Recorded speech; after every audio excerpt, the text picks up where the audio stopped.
All right, hello and welcome back to the Gumtree of Liberty podcast. I'm your host, LibertyDownUnder, and with me today I've got Gerrie and CentristOzzy. And so we're going to talk today about the lobbying industry in Australia and how out of control that is, especially in relation to COVID and Pfizer and Astrazeneca and all those other big pharma companies. Do you want to start us off there with that one, Centrist?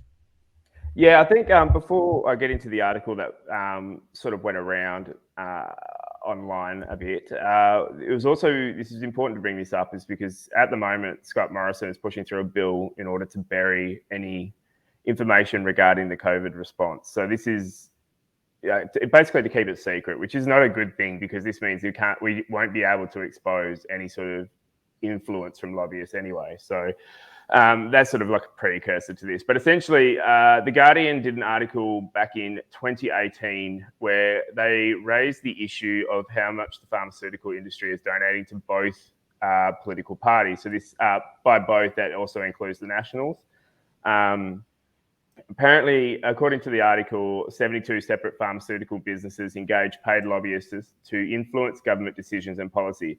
They're represented by 29 separate lobbyist firms, many of which have former ministerial or political advisors as staff. The lobbyist efforts of many others are hidden to the public because they employ in-house government relations staff who are hidden from Australia's weak oversight regime. And they go on to talk about a bit much how much was donated to all the different parties. A quick number here was such of these pharmaceutical parties, 4.7 million in one case. So they're also saying that so donations peaked at a certain time, but again, this is from 2018, so we haven't seen what's happened in 2019, etc. Their donations tend to go towards the Liberal Party a bit more than Labor. But the problem then is that you also have, or at least the company that represents AstraZeneca is Hawker Britain, and they're involved heavily with the Labor Party. So am I correct in saying, Gerrie, that you said that Bruce Hawker, the founder, was involved with Labor? Like, I think you said press secretary for he was, yeah, he worked for Labor. I think it was Bob Hawke, by memory. I have to look it up, just do a quick search. I'm sure it was Bob Hawke. He was a regular on all the political shows when I used to watch them religiously, when they had their Labor Liberal counterpart. And to Kevin Rudd. He was Kevin Rudd's advisor. Press secretary, and I think he was involved elsewhere in Queensland with Peter Beattie, yes, and Anna Bligh. Yes, and when on the register, the lobbyist register for the Australian government, they come up as the client. AstraZeneca come up as the client for Hawker Britain. There's nothing wrong with that. That's what they do. But Centrist is right. How do we, with this latest fiasco going on with Morrison wanting to bury the documents to do with COVID in the National Cabinet, how is that anywhere near transparency in government? It just isn't. It's totally devoid of any democratic overtones, anything. It undermines democracy. How? Why? If they don't have anything to hide. And that most people would ask that. Well, why? It's been deemed, that National Cabinet was deemed by a judge to be unconstitutional. Therefore, but they still operate. Nothing else has been done with that. Still operating, and now they're burying. Why? Yeah, it seems like also there was a bigger push to discuss these things prior to COVID hitting. And since COVID hit, a lot of people seem to have wanted to not even look at it as an issue, which is quite astounding, because typically the people who have led the charge against the lobbying thing, which we found a really good group who are basically the guys from the left and the ABC, make it a big deal. Who has Craig Rucastle on the team. So if you know who Craig Rucastle is, he's a comedian who did a lot of work with The Chaser and stuff like that, which I used to love his stuff. And he, this is the side, like this should be front of house with how we're going forward with policy demands and stuff at the moment. But no one seems to want to discuss the possibility that there has been some corruption in terms of how we have handled the pandemic, in terms of who benefits from it, which is pretty disappointing, because we've seen a lot of scientists, we've seen a lot of doctors and health professionals get censored when they've said stuff. So it's interesting. It's really interesting that this is just kind of ignored by typically the people who would be most outraged by this at the start. So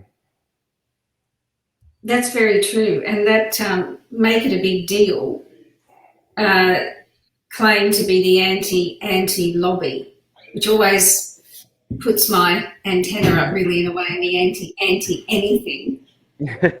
And interesting, again, not, we've discussed before about the left-right paradigm, whether we all believe that it's broken, it's old, but when it comes to the general population, they're not really paying enough attention to see it. But the people in there, they are all from the left. Now, again, it's the same thing with the ABC, and the ABC are involved, of course, and everyone who are on the team of experts that are listed there. Malcolm Turnbull, I see he's listed there too.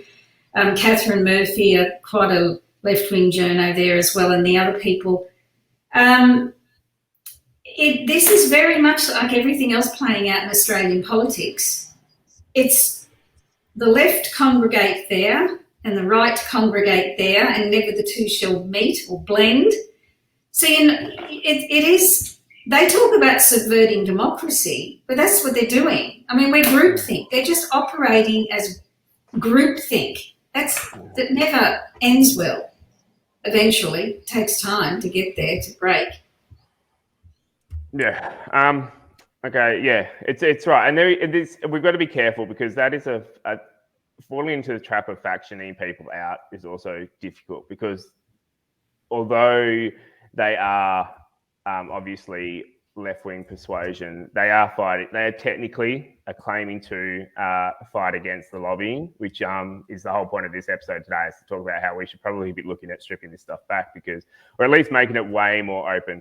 So if we can at least get some sort of clarity out of it. So if they're going to do that, I'll jump in and team up with them if it means we can strip out this lobbying stuff. And the other thing, I agree, except I guess I didn't clarify it. I don't mean to criticise and group, but it is that way. But if it would work better and be portrayed better to the public if there were people on the other side, more conservative, in there doing it with them, and vice versa.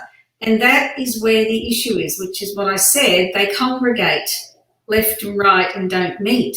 It would be better. And people who naturally, a lot of people naturally have a bias. So when you look at that, then you'll see the bias, right? You want to try and make a difference and blend people to be taken seriously if you really want to challenge the lobbying industry. Yeah, it needs to be a bipartisan, basically. You need to have all sides represented, including the libertarians. So I sent a link through to you, Stuart, regarding the Democracy for Sale. I don't know if you've got that link. Yeah, are you able to bring that up? Because if we have just do a quick scroll, it'll just give people an idea of what sort of figures we're talking about. This only goes back from 2012 to, I don't know if this is to current day. To current day. And you have a look at the amount of lobbying and money being spent, and you can then explore. So this is democracyforsale.net. You can have a look at how much the Liberals and the Nationals are earning, how much the Labor are getting, who they're getting it from, or hopefully getting it from. The different breakup in the different industries. So as you can see, obviously, if you scroll down to that chart, banking and finance is probably one of the largest lobbying groups that we have. But you do have that. You got private health industry, which is number 5 on the list. Yep. Yeah, and it's only number 5, not by much, because number 4 is 14.42, number 5 is 14.2, so it's very, very minuscule difference there. Yeah, and I think it's important that we look at all these things, because if you scroll down even a bit further, one of the issues that they've raised is the fossil fuel giants, which absolutely should be scrutinised if we're looking to discuss policies going forward, especially nowadays in terms of how the modelling towards how we approach climate change going forward is really a hot topic, as well as what's going on with COVID. So before we vote and know exactly what is happening, we really should be getting this stuff out so we can know who's being persuaded by what. It'll be interesting to see which particular politicians especially have some sort of deals with people. So if we know they're out in the front foot, we know they're pushing certain agendas, rather than talking about the whole situation honestly, which I think it's another one of those topics that just split. For some reason, it's binary. There's only one, it's either yes or no, which makes no sense, because no answers are ever yes or no, if that makes sense. Like, if it's never clean. There's always grey area that you're going to try and accomplish a balance between what you do moving forward and what targets you sort of set. So that'll be interesting to see if we can get a breakdown of all that sort of stuff as well. But that's a lot of money. That is a lot of money influencing politicians. There's nearly, what they say over the top, it was nearly, since 2012, there's been $200 million funneled through political parties as donors. Yeah. That would not surprise me. I'm surprised it's so little. Like, I was expecting it to be even higher than that.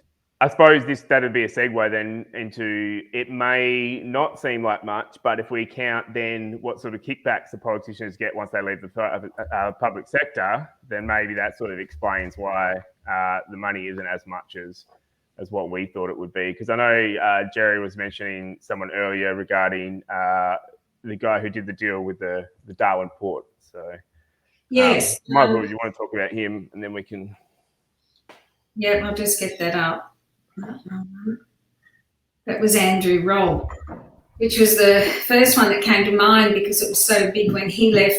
Well, when he was Minister for Trade and Investment, it was him who approved the Chinese company Shandong Land Bridge that leased the Port of Darwin for 99 years. And then as soon as he left politics, he went to work for them.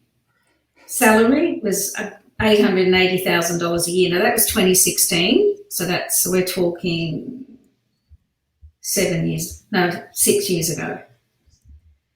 So that he's one of the more prominent ones. I believe Christopher Pyne, but Liberty, you know more about that one, the details around Christopher Pyne when he left last election, something to do with defence contracts. He landed. Yeah, so I'll cover that once we finish. Once you finish Andrew Robb, I'll talk a bit about Chris Pyne. Well, yeah, I think the other thing to mention. Sorry, you go. You go. I was just going to say, it's also important. It's also interesting to note that Andrew Robb is also involved in a cattle industry that is selling to China as well. Yes, and he used to be the Liberal Party federal director. He ran campaigns. I mean, this does work along party lines. They do it in the Labor Party, the Liberal Party, but they all end up in same corporations. I mean, they all end up in layman's terms, Gerrie, is what you're saying. Basically, he set up the policy and approved the allowance for China to lease the Darwin port for 99. Well, he oversaw it. He was Minister for Trade and Investment. So he gave it the thumbs up, basically. He gave the approval. Yeah. And now he has a job with that company's. When he left politics, he then got a job with the company Shandong. What's their name? Shandong Landbridge Group. That really should be investigated. It's so blatant. Yeah. It is just so blatant. I remember hearing about it briefly and thought, how do they do that? But I thought the same when I heard Christopher Pyne, whatever, he went into something as well. Julie Bishop, maybe I've heard. You might be able to speak about, you probably know a bit more about that one. She's with some crowd now. It's so easy for them, you know, and it's like the bridges just drop each time. The drawbridges are lowered. They walk across. It's just so easy. And lobbying is, I mean, they put up that lobbying has to follow a very transparent, it has to be full of integrity and honesty, and the people need to be always being able to see what is going on. I mean, none of this could be further from the truth. I just don't see that. However, when I was looking at it, I mean, the way they get around it, say, I guess they would say that they don't hide and that they are transparent, because I know when Greg Hunt, I don't know whether this is on or off topic, it sort of is really, when Greg Hunt talked about the vaccines, that there was the biggest global trial ever to be conducted. So it's not as if they hide anything, but it's like people don't hear it, which is what we were talking about before, earlier. People don't hear. So maybe they are transparent. Do you want to talk a bit about Christopher Pyne and his dirty dealings? Yes. Because I think that's where you really see the corruption in the lobbying industry in Australia. So he served as Defence Minister, or First Minister of Defence Industry, the Minister of Defence. He left politics in 2019 at the federal election. He did not stand for re-election, but he was a career politician. Between him and his father, whose name has eluded me, they were MP. They were the MP for, between them. They were either him or his father was the MP for the electorate of Sturt since its creation, except for I think 4 or 5 years. But the rest of the time, it was him and his father who were the MPs for the electorate of Sturt in South Australia.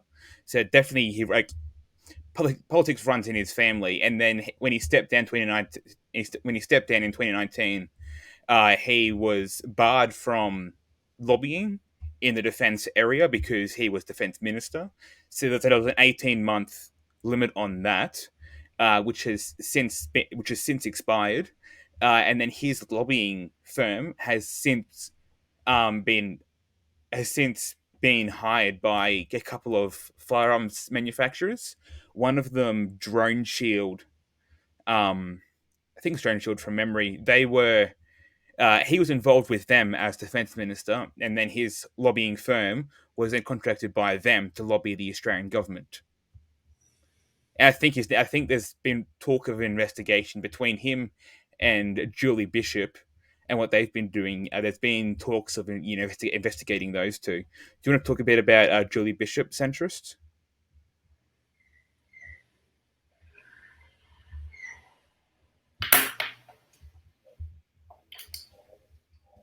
You're on mute. Sorry, guys, I put that because of the kids. Yeah, so I looked into Julie Bishop a bit recently, only through chance, because the West Australian government donated $10 million to a charity here in Perth, which we have a big one all the time, which is okay. But I wanted to look into see, because I knew she was on the board and other people were on the boards, and I wanted to know what they sort of earned. But none of their salaries are. It's very difficult to find their salaries. I think I had to put in information of request in. But I've checked out, if you look at a Wikipedia page, I don't know if you can bring that up, mate. It's a really interesting tie-in when you have a look at, sorry, I'll get you to bring that up. Give me 1 second, I can bring that up now for you. That's all right. It shows on to talk about what she's done afterwards. And yeah, I'm using Wikipedia here, so you can just check it. Now I know Wikipedia. So this is all open for the public to see what exactly what's going on behind the scenes here. Let's see if that works. So that I've just shared it now for you. All right, cool. So the section where if you scroll down to, sorry, I'll just bring it up on mine so I can see it. The consulting work part.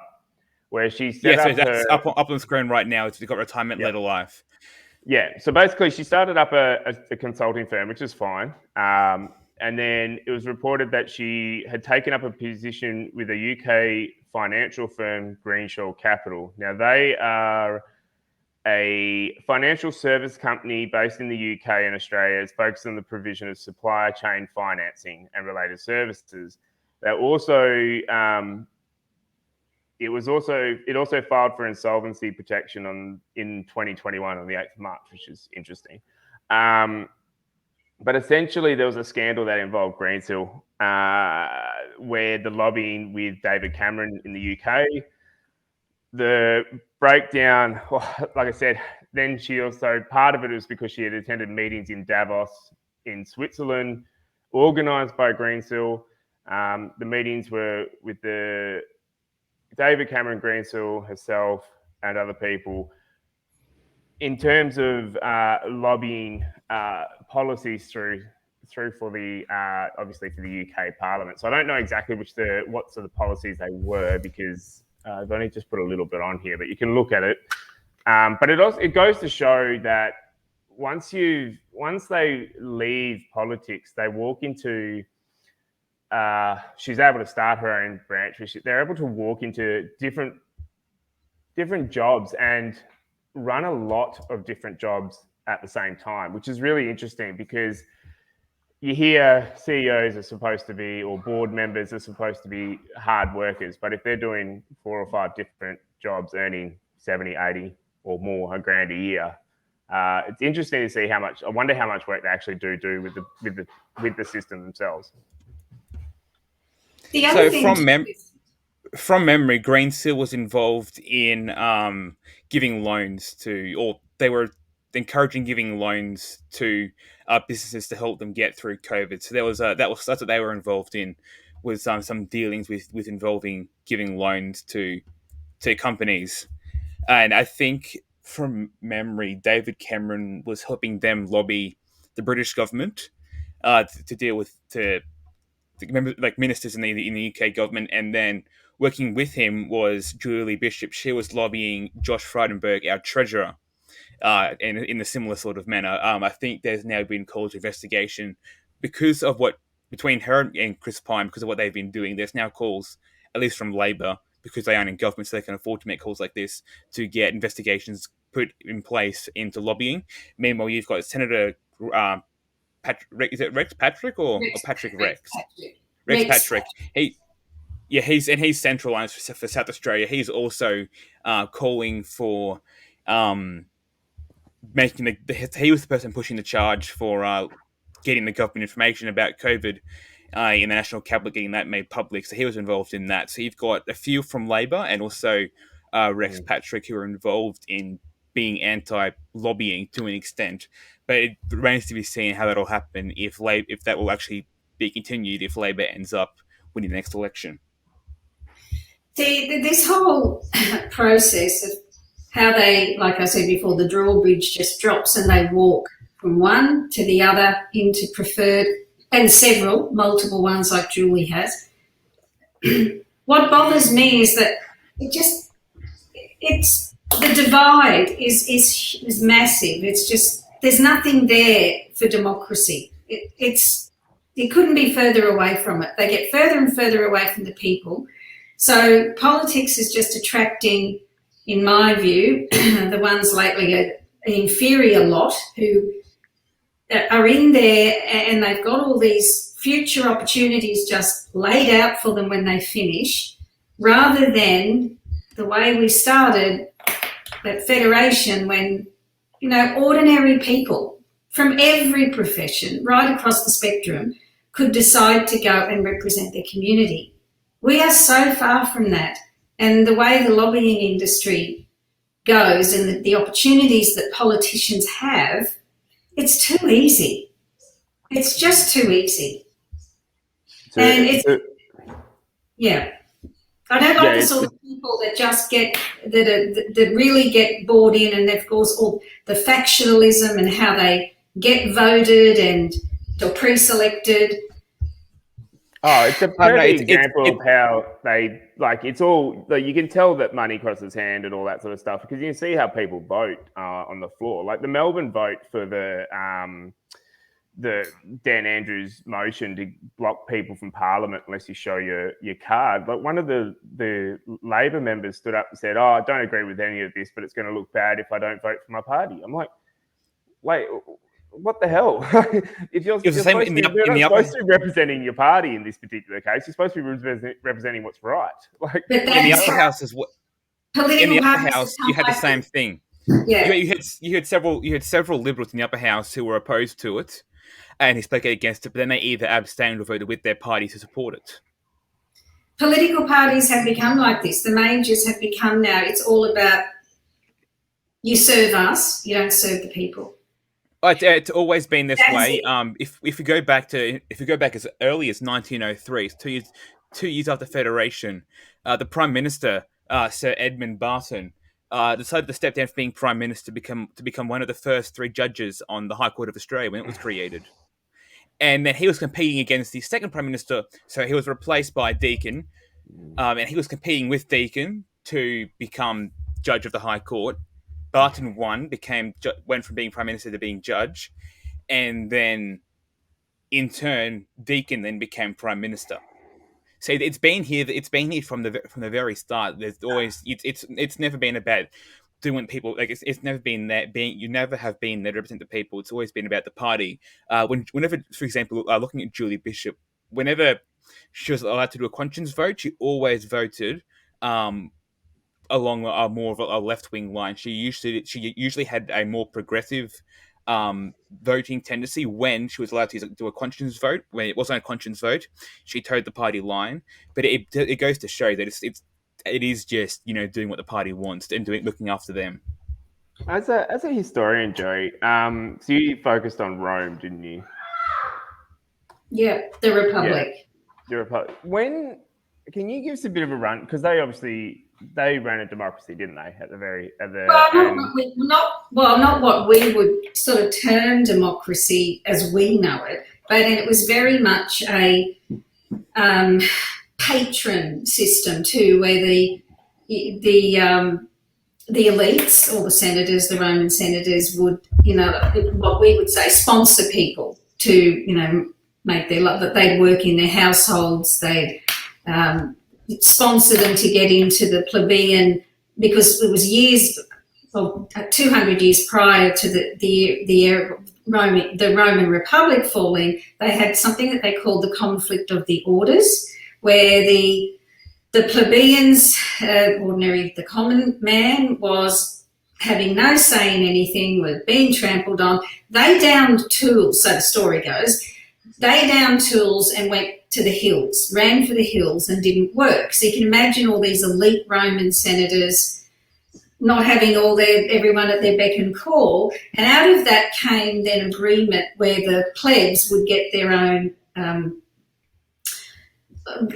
way to govern in the Senate, way to representing the Senate. So that was really interesting. And I know I'm getting off track here now because I've gone on to that, and I've got to stay on point. But you just asked me, what was it again? I get right off tangent when I think about Rome. No, I was just interested in how they had that set up going, because if I'm right, they didn't necessarily have parties, did they? But they had individual they had allegiances and blocks and factions. They had factions, absolutely had factions. The hatred, almost a caucus system. Like they always voted in groups, and often there's a lot of bribery involved as well. Very much, it descended very much into identity politics as it went past that.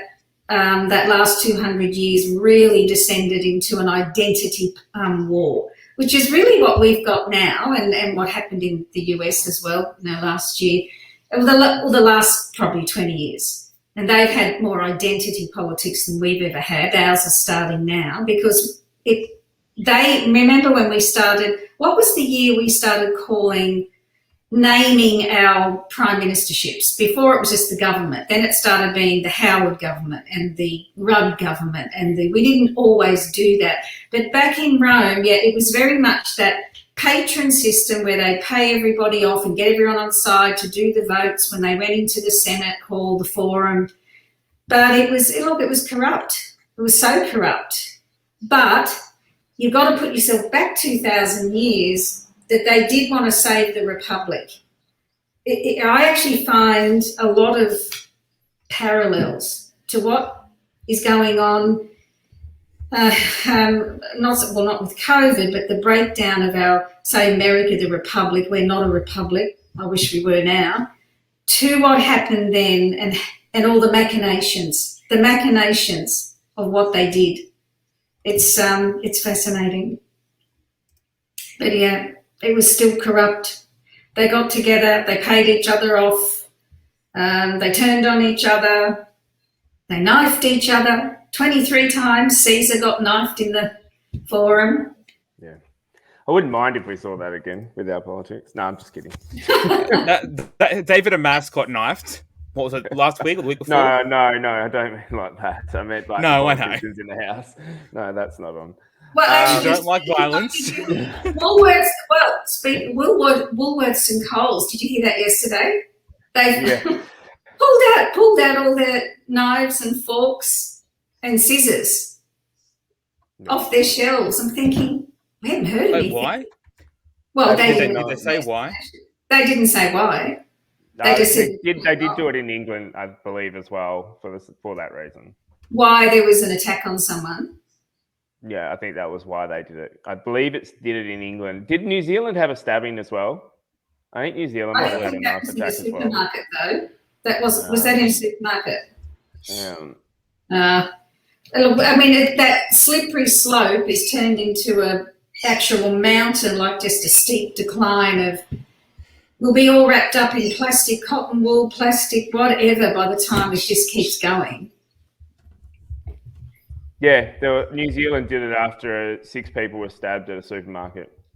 Was it a supermarket? Okay, I wasn't. One death. One died and 6 were wounded, and they couldn't. So, knife control. Now we've had gun control. Now let's do knife control. Yeah. Next thing we know, they'll be banning cigarette lighters because they were the semi-automatic fire starters. I don't know how can this go on? What is next? They're just killing humanity. It's like they're treating it. I'm actually lost for words for how this country is descending into a dystopian hell. Well, you can thank the lobbyists for that. That's what I think we're going to come back to. Is that the lobbyists are obviously having some sort of pool of where we're going. Money talks. Money talks. Money definitely talks. There was another thing just on the lobbying. I read, do you two know much about AstroTurf lobbying? Which I'd never heard that term before. No. From what it's more like an emote. It's a small, maybe single issue, a very emotive issue that they do, and they make it look like it's a real grassroots effort, but it's always funded and controlled by a massive organisation. Oh, yeah, okay. Yeah, I see where you're going with this. Yeah, no, I came across it and found it very interesting, and the characteristics are, well, no, various ones, well-funded from inception with little visible citizen support, which is really interesting, given that it's couched in sort of ethical terms. Because I try to say they're ethical, but it's basically fake grassroots movements. Yes, that's what it is. Wow, that's really interesting. Yeah, I've never heard of it.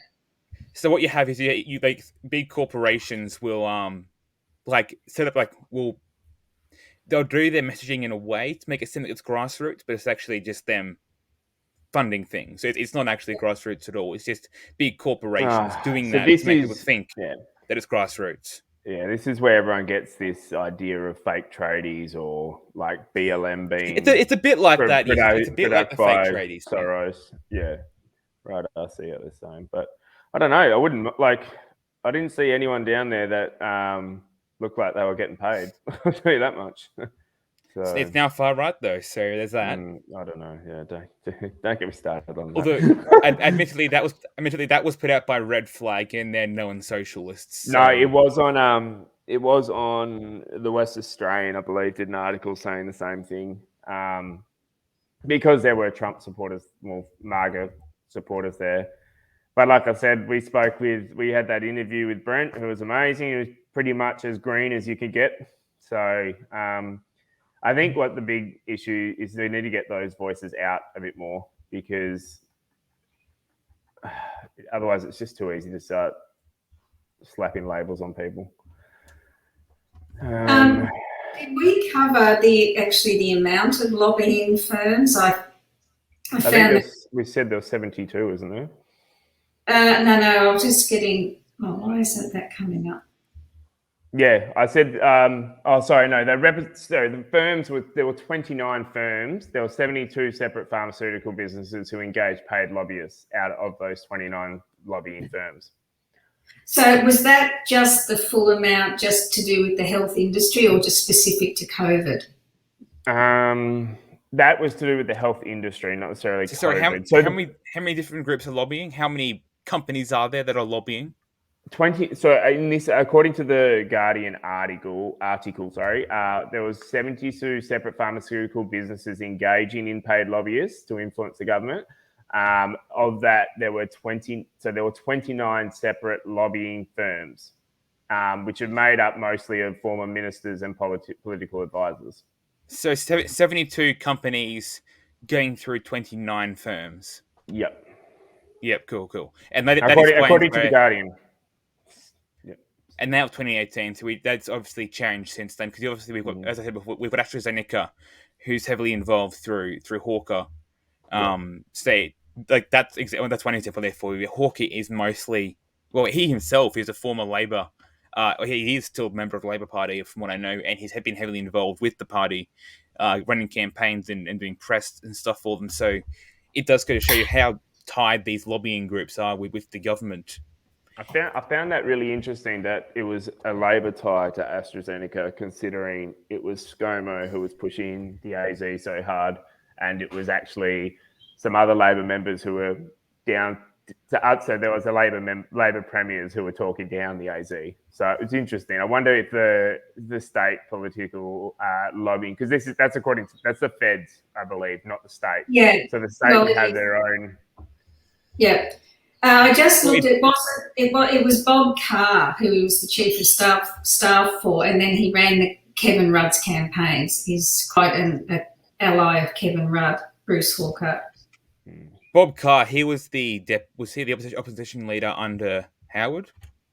Bob Carr was Premier of New South Wales for quite a few years. And Bob Carr has... he's been more involved in state politics than as opposed to Bob Carr. Hawker. I know Bob Carr was Minister of Foreign Affairs at one point. No, he was very big with Kevin Rudd. He was huge. Bruce Hawker was Kevin Rudd's right-hand man. Yeah. And so he's gone from Rudd into state level with Bligh, Peter Beattie, and Bob Carr. Yeah, they've always been South Australian Premier. He also did South Australian Premier Mike Rann. He was a strategist on the election campaign as well. So he's done right across state. A broad range of Labor Party members and ministers. Yep. Doesn't surprise me. It should, but it doesn't. I think lobbying industry in Australia is broken to the extent that there's no oversight there at all whatsoever. And although it's like the 18-month limit is all that's there. It is illegal under. There's some regulations under the Criminal Code 1995, which is Commonwealth.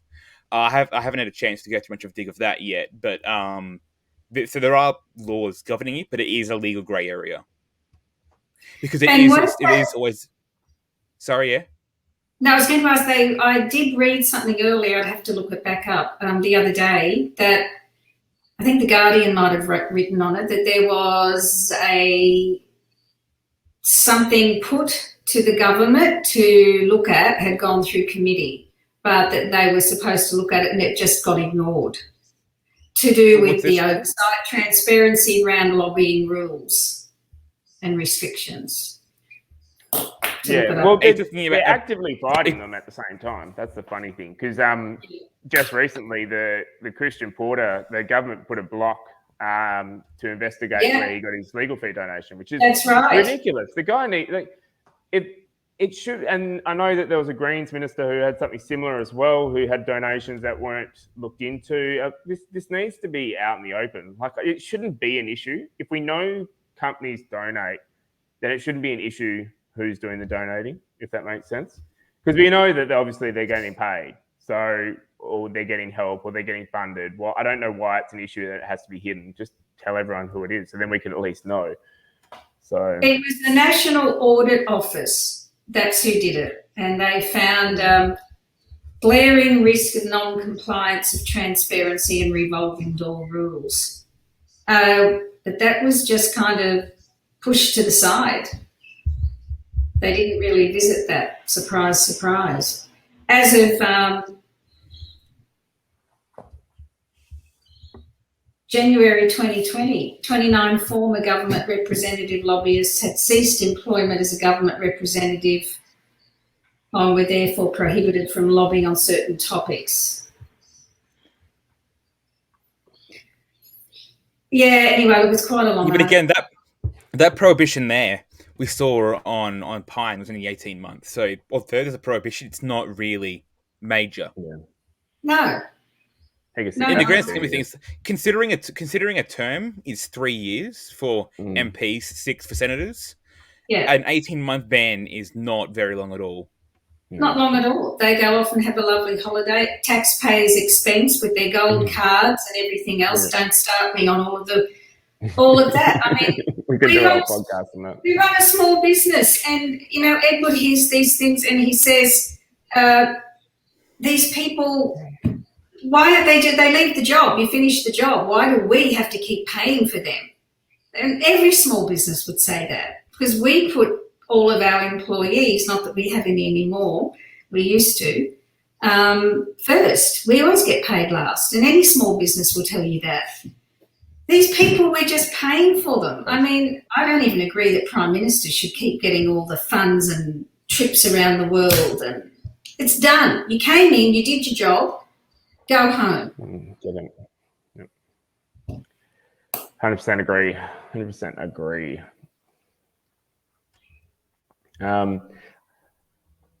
Robert, I forgot, I mentioned this. We tried finding the footage, you couldn't do it, but there's a skit out there, which I think Robin Williams nailed it, where try and get the politicians to wear the badges of all their sponsors on their shirts, so we can, like the NASCAR, so we can actually find out who owns who. I think that'd be good, and the size of the badge can be dependent on how much money they donated. I think that's the thing with the US. They can talk about and make light about these things, and we don't seem to be able to. Or it just gets swept under the rug, I think. Like again, like this the big deal one. Like it sounds great. Like this hacking into it, but I haven't seen much about it lately. And as I said, hopefully it's focusing on both left, right, and green as well. So, but like you said, maybe it won't be.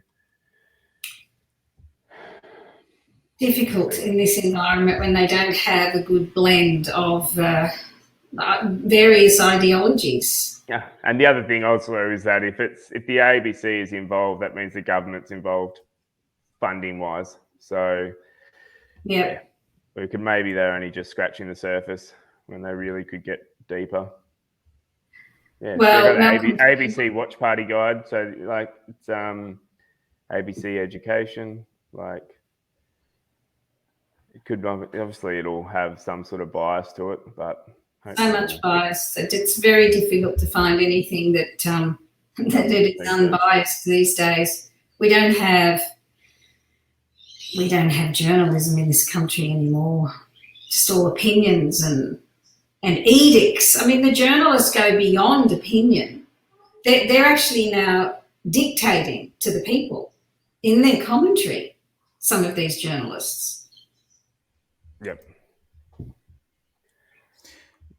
Right, we've got a bit of time left. Do you guys want to briefly talk about corruption in more? We've talked about the private side of things. Do you want to talk a bit about corruption in the government side of things, more in the public service and the bureaucracy? Because we've got a bit of time still before we hit the 1 hour mark. Okay, Because I think, because obviously we've got IBAC and ICAC. We can talk about a bit briefly with government corruption, and I wanted to also talk about something that I came across recently with regards to New South Wales. So I might cover that first if you guys are fine, and then we'll talk about IBAC and ICAC. So Marise Pyne is the current Minister of Foreign Affairs and Minister for Women in the federal government, and she is in a relationship with Stuart Ayres.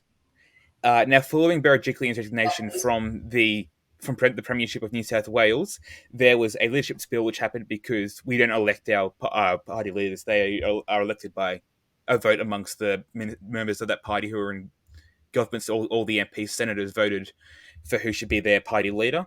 There was factional dealing, which that seems to be a theme here. It's all about factions and the like. So there was all the factional leaders in the Liberal Party. Basically, the way they worked things out to be is you had Dominic Perrottet, who became Premier and party leader, but then Stuart Ayres became the deputy party leader as a result of, because Perrottet was deputy and now he is the party leader, so Stuart Ayres became deputy. Just an interesting fact there, Stuart Ayres so he's dating a federal MP, and he is the Minister for Western Sydney, which is where they live together. So a bit of a grey area there. There's also a grey area didn't Perrottet also employ Tanya Plibersek's husband is it head of the not Prime Minister, Premier in Cabinet or something? Yeah, she's in the opposition, isn't she? Yeah, but it's the same principle, right? We're talking here. Yeah. That these people are. Yeah, absolutely. Yes. It's a total great big club, and the average citizen will never see the inside of it. How do you go? You think about the highly qualified people around the place who could do these jobs, but of course, good people don't want to go into politics. That's that saying. So you're talking about Michael Cots Trotter, who is the secretary of the Department of the Premier and Cabinet in New South Wales, and he is Plibersek's husband, and she is a federal Labor That's right. MP. She MP or is she in Senate? She's deputy Labor deputy. But which house is she? She's in the House of Reps. So you've got a federal. Is the deputy opposition leader. So you've got a one of the Minister of Foreign Affairs is normally seen as the third most important member of the government. So you've got you've got Prime Minister, Deputy Prime Minister, Minister of Foreign Affairs. So the Minister of Foreign Affairs is the partner of the Deputy Premier or Deputy Party Leader for Liberals in New South Wales, and then his boss's right-hand man is Tanya Plibersek's husband, who's Labor. So that raises some big questions there as to why that's it's all basically a family business at this point. It's a family business, and absolutely. And again, of all the people that could be qualified to do these jobs, that's what I mean. Who are removed personally from these. And again, as I said, since 1949, the electorate of Sturt, so it was established in 1949. Since then, it's been basically the minister, the member for it has been either Chris Pyne or his father, except for 4 years, and then our I don't know if you know this, Gerrie, but our state premier, Palaszczuk, she inherited her seat from her father. Yes, I do know that. I just think it's just really, we talk about the politicians in this and we land the punches on them, but we really need to address the fact that the people allow this to happen. So the seat of Sturt, totally in the hands of one family since its inception. In all those years, why didn't the people challenge that, get together, break the stranglehold on that? But no, they're willing, just use that one as an example, but we're willing, the people are willing to sit back and go, oh, well, we'll just leave them do it. Let it stay in their hands. See, I'm always big on that. I think everyone, we land the punches on the politicians, but let's have a look at the enablers. The people are the enablers. And that comes down to something I think in a previous show we spoke about basic civic education being like a prerequisite, probably from the day you're born, like I'm doing with my 6-month-old grandson, bringing him in here already, telling him where the books are. No, I jest, but it's true. That is a disgrace. One seat, a federal seat for 49, so what, we're talking 60 years in the hands of one family. Yeah. What happened to the 120,000 odd electors is about roughly 120,000 people in every federal electorate. So nobody in that 120,000 never wanted to have a go and get together to try to help break that stranglehold. Well, chances are, if they've tried, my guess would be if they tried, they would probably, because of how the party politics work, they wouldn't be chosen to be the candidate. Because generally, the party, the party will run this. If a candidate won a seat at the previous election, the party generally will keep them in as candidate for the next election. And that's because they're already assured votes. The only time that could have been challenged was when Chris Pyne's father retired, but then they would have chosen Chris Pyne because it's the same family.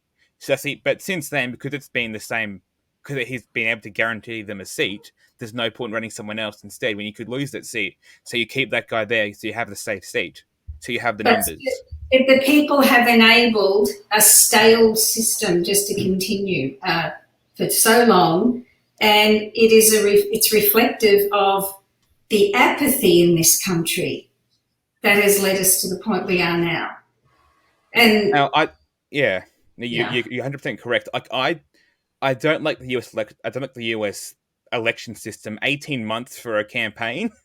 If you have 6 weeks, yeah, people will complain. But I do like the fact that in America you do get to vote for who your party's candidate will be for your seat or district. That's one thing that I do like about their system. You don't have the same option in Australia. The party members don't have the same freedom to choose who the candidate is going to be. Yeah, I believe the Lib Dems are putting that through.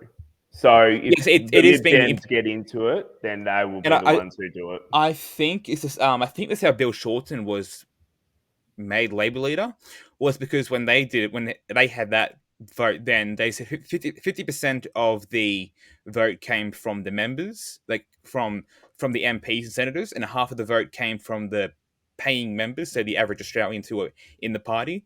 But I think that's the most we would usually see. So, and that still gives the MPs a fair amount of say in who the opposition leader is. But that's really the most democracy we've seen in Australia when it comes to that. Like we call ourselves a democracy, but we have a monarch, and B, we don't get to choose who the head of state is, and C, we don't get to choose who the candidate is for our seat for our party. No, that's why if we got to choose who the candidate was from our party, from every party for our seat, it would mean that people have more of a reason to join political parties and care about politics more in Australia. Whereas right now we have apathy because people, all they do is turn up one day to vote. That's all it is. There's no there's no get at the vote campaigns. There's no pre-election candidate polling or anything like that. It's just you turn up one day to put a piece of paper in a box and that's it. That's it. Maybe get a snack or two on the way and a few flyers. In reality, we are a soft dictatorship.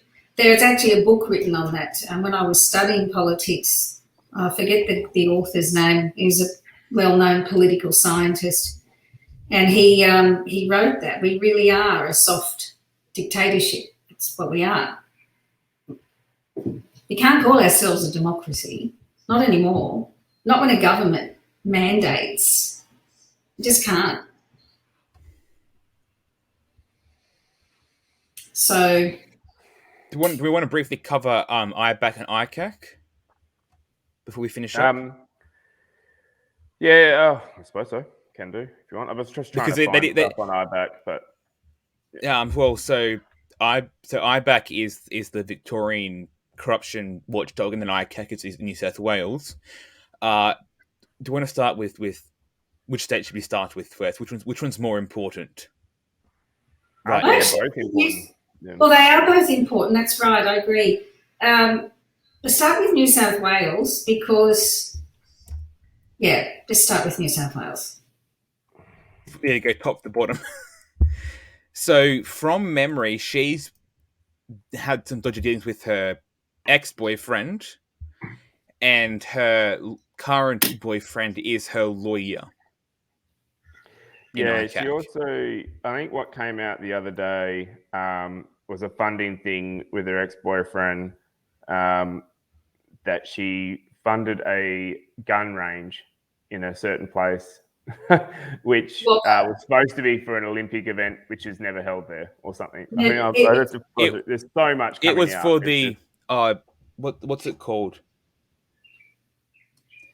They actually, clay shooting. Invictus Games, something like that? Yeah, the Invictus Games. It was Wagga Wagga in the Riverina, and they wanted to make it the biggest clay shooting event or something, or field, or in the Southern Hemisphere or something, wasn't it?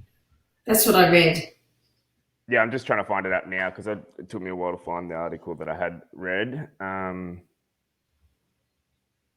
She basically funded funneling into the Wagga Wagga. You're right, it was in Wagga Wagga, but which is where Daryl Maguire was the MP, and he's her ex-boyfriend. Yep. And which means that she's funneling money into an electorate, so that way her government gets re-elected, including her boyfriend Daryl Maguire. $5.5 million worth of funding. She supported that $5.5 million to go for a shooting range, which isn't even used in the Invictus Games. Yeah. And what was interesting from that seat then flipped massively to an independent. It was a local doctor from worked at the hospital, the base hospital. And that seat's been independent. Now, the Liberals and Nationals had held that seat forever. It was safe. So safe. Isn't it around 60 years? Yeah. Because 2015, in 2015, was it 2015 it got demolished, or was that 2018? I think it was 2015, I think it was they got demolished because they lost close to half of the primary vote that they would have had. Being in a regional centre, which is about 65,000 people, that was decimated. And it flipped, and for the first time ever in its history, an independent won. That's happened a few times. Another previous to that, there was the Indi seat, which Cathy McGowan won from the Liberals.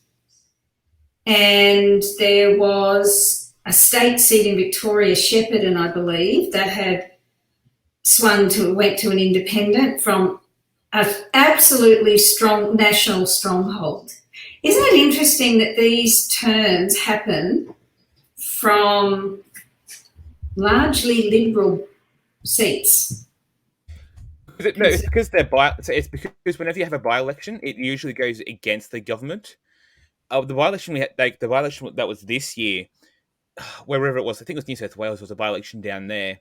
That was the first. No, was it Groom? Was the first time there was a by-election in a long time that went in the sitting government's favour, because usually a by-election will go against the government. So that one there we're talking about for Wagga Wagga, the by-election that they had there in 2018, the Liberals lost half of their vote they had in 2015 in the election there. So they had an election in 2015 where they won it, and then they lost half of that vote in 2018 by-election for that seat, which is why Darren Maguire lost. But whenever you have by-elections, it'll always go, or almost always will go against the government's favour. But it didn't go Labor to or Labor. Liberal.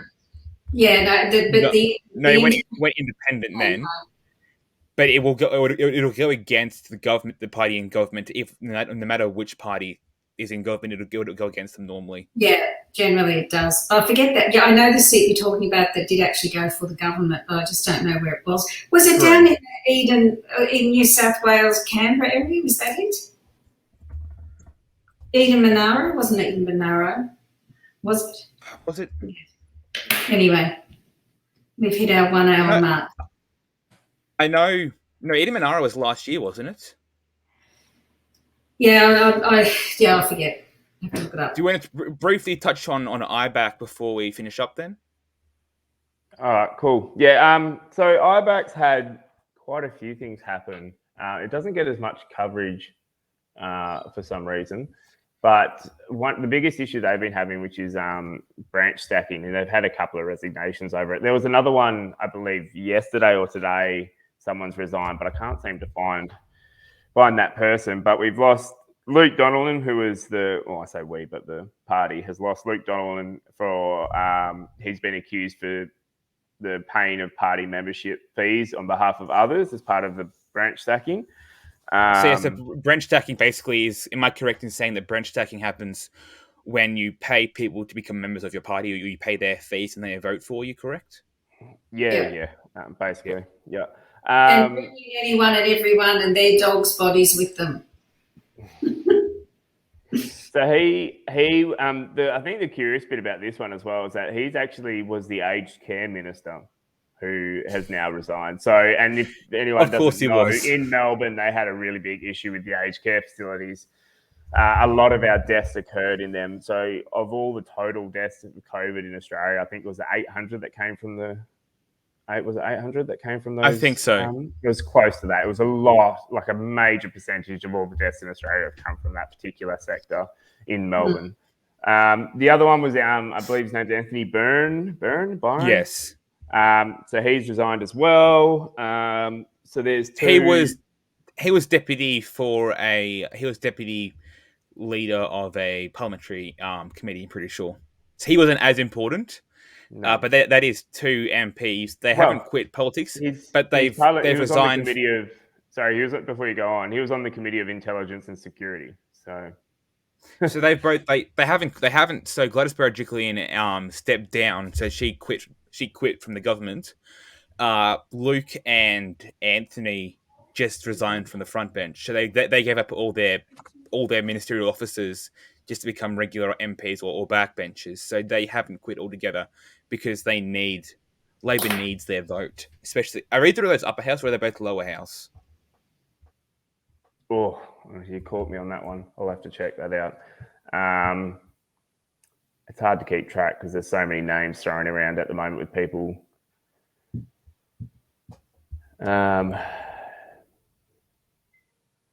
Okay, sorry. I'll have to check. I'll have to look it up. Sorry. I thought I'd be able to find out.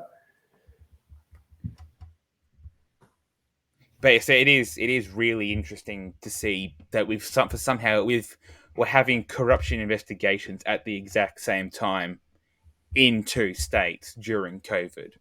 Yeah, and both are corruption issues that they're looking into. Brian was the House of Reps. I think is he federal or is he state? State, isn't he? Hang on, wait. No, he's Holt. Sorry, he's Holt. Yeah. That's federal. Yeah, sorry. Yeah. So you've got one state, one federal. Yeah. I know Luke Donnellan is he's a legislative assembly, which is lower house. Yeah. There's a lot. Yeah, like I said, there's a lot. It's hard to keep up with. So many names to keep track of. Dropping at the moment. Yeah. So it's an interesting time, and hopefully, like I said, if Scott Morrison gets away with burying these documents, then I think we're going to see a lot of people get away with a lot of things they probably shouldn't be getting away with. What they're doing with that is they're trying to. So the COAG legislation allows for COAG documents, which is the Council of Australian Governments, to be protected for security reasons, so they aren't disclosed. I think it's possibly 31 years is the limit for that. There's the Ministry of Appeals, the AAT, the Administrative Appeals Tribunal, held it was one judge that heard the case, and that he held that national cabinet, which is what they've got right now between the Prime Minister and all the premiers and chief ministers of Northern Territory and ACT, that held the national cabinet is not COAG.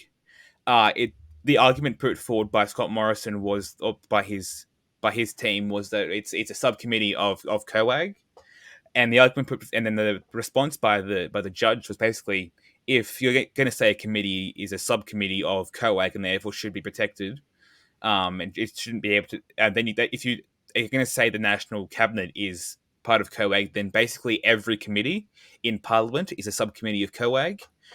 So therefore, he rejected that argument. So he said you have to release the documents, and then the government said, "Yeah, but how about no?" And has now tabled an amendment. They had the second reading moved on September the 2nd. I don't think it's gone through to the votes yet, because it's only been moved. It hasn't gone to votes. But that'll pass the lower house because it'll get the majority there, because they have the majority, and in the upper house, it depends what the crossbench does. But hopefully it doesn't pass. I know Rex Patrick, whose upper house, is going to be campaigning hard against it. It seems that Labor will also be opposing it in the upper house, so it depends how One Nation and... It depends on which way One Nation and the other minor parties go. And One Nation are a bit unpredictable on these things too. She doesn't always stick to a word, Pauline. Well, they are the most authoritarian. They are the most authoritarian Conservative Party we have in Australia. Yet somehow they're anti-lockdown. So they're a bit inconsistent. So inconsistent. The world's upside down. Everything's thrown out the window at the moment. So I don't know. No, hippies and greens have been labelled in with the far right at the moment. So I don't know.